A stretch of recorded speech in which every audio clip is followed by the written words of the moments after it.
Jesus described our Heavenly Father as one who made the sun rise on the evil and the good. He sent rains on the just and the unjust. Our Heavenly Father sustained this world for believers and unbelievers. However, a day is coming when God will distinguish between believers and unbelievers. Revelation chapter 9 verse 1 to 12 describe what happens when God distinguishes believers from unbelievers. Before we look at this passage, let us revisit the context. In Revelation chapter 7, God sealed his people with the living seal. After sealing, Christ opened the seventh seal of the scroll in Revelation chapter 8. The content of the seventh seal is from Revelation chapter 8 to chapter 19. This content explains in details the coming of God and Christ's wrath on the world. In Revelation chapter 8, the seventh seal opened with a vision of 7 angels with 7 trumpets. In Revelation chapter 8 verse 7 to 12, the first 4 trumpets sounded. The first trumpet signified a shortage of food. The second trumpet indicates disruption of trade and food supply chain. The third trumpet points to the shortage of fresh water. The fourth trumpet brings anomalies in the sky during the day and night. During these 4 trumpets, believers will suffer with everyone in the world. Some believers will die like everyone else. While we may suffer like everyone else, God will raise us from the dead. Therefore, we do not fear death. We should not be surprised when we suffer with unbelievers. There is precedent in the Old Testament. During the Exodus, Joshua and Caleb suffered with the unbelieving Israelites. When God commanded Israel to enter the promised land, Joshua and Caleb took the lead to encourage the people to obey God. They were the 2 spies out of 12 that urged the people of Israel to enter the promised land to possess it. Because of their faith, God promised them that they would enter the promised land.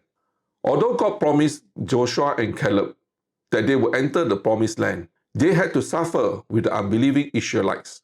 Joshua and Caleb had to wander for 40 years in the desert with the unbelieving Israelites. Despite God's promise to them, they suffered for 40 years in the desert. Like Joshua and Caleb, Jeremiah, Ezekiel, Daniel, and others also suffered with disobedient Israelites when God sent Israel into exile. Even today, all believers will die physically like unbelievers. God promised to resurrect us at the second coming of Christ. However, we still must die physically like the rest of disobedient humanity. Therefore, we should not be surprised. On the 5th trumpet, the suffering will affect only those without God's living seal.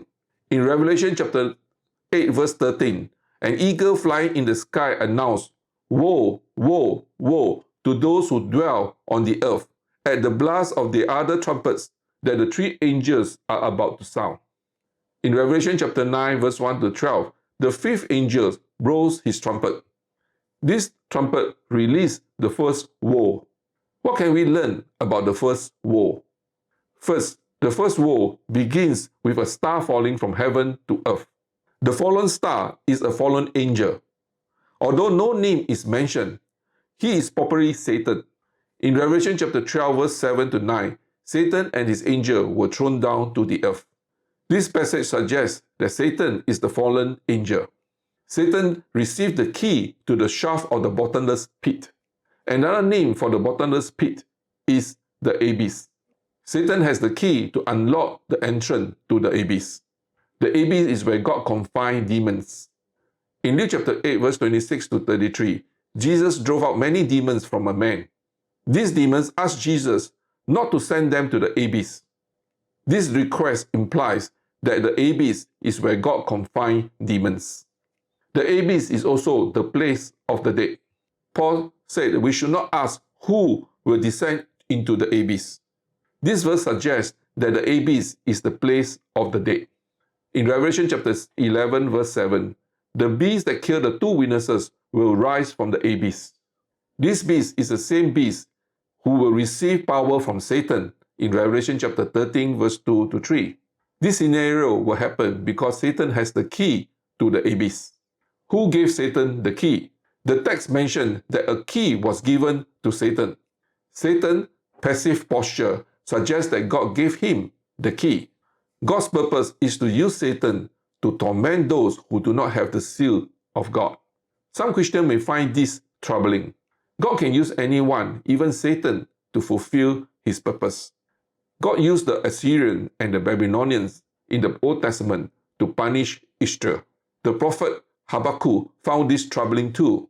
Although God used the Assyrians and the Babylonians, God also punished them for their evil deeds.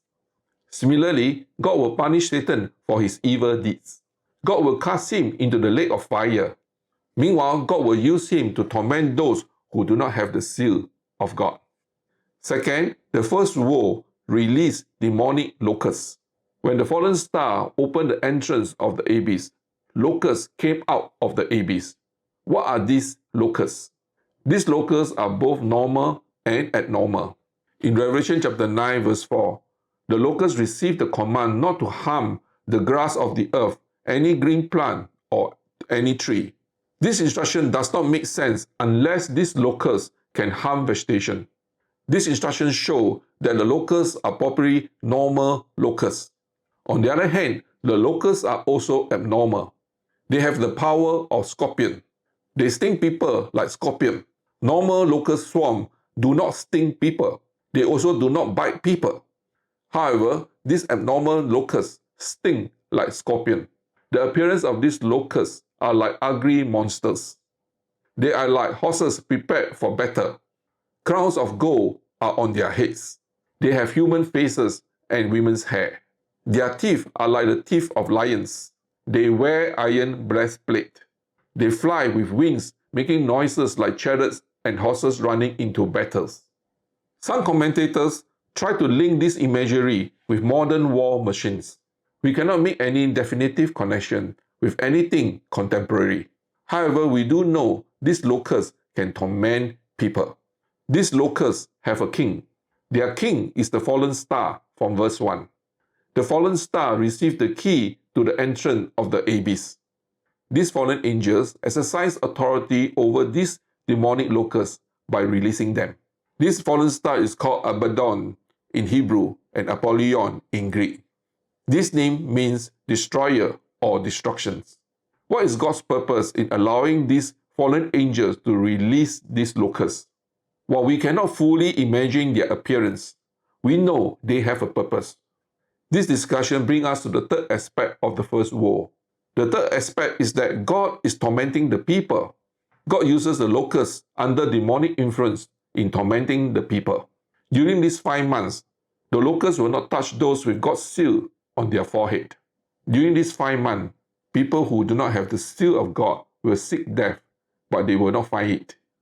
The locusts will not kill the people, but the people will find living unbearable. While we should not enjoy seeing people suffer in this way, God's seal will protect us from the demonic locusts. Is there a message in such a distinction? God makes a distinction between his people and those not his people. This distinction is to encourage those who are not his people to seek him or to turn to him. Hopefully, those who suffer will call out to God because they can see that nothing happens to believers. There is an Old Testament precedent. In Exodus, God poured out his wrath on Egypt to deliver Israel from bondage. From the plagues of flies, God distinguished between Israel and Egypt. God declared that he would spare the land of Goshen from the flies because Israel lived there. However, he would send the flies throughout Egypt. After the plagues of flies, God declared that he would distinguish between the Israelite livestock from the Egyptian livestock. When the time came, God killed the livestock of Egyptians and spared the livestock of Israel. When God made such a distinction, some Egyptians listened to Moses' warnings. These Egyptians feared the words of the Lord. They took precaution to protect themselves and their livestock. Similarly, when God distinguishes between those who have the seal from those who do not, the unbearable suffering will drive some unbelievers to seek God. Even when God permits Satan to inflict suffering on people who do not have the seal, God's purpose is not to punish them, but to drive unbelievers to seek salvation from him. What can we learn about this first woe? Just before the second coming of Christ, God will distinguish those who have the seal of God from those who do not. The purpose of this distinction is not just to spare believers from suffering. God also has the purpose to drive those who do not have the seal to seek him for salvation. God desires to save anyone who turns to him.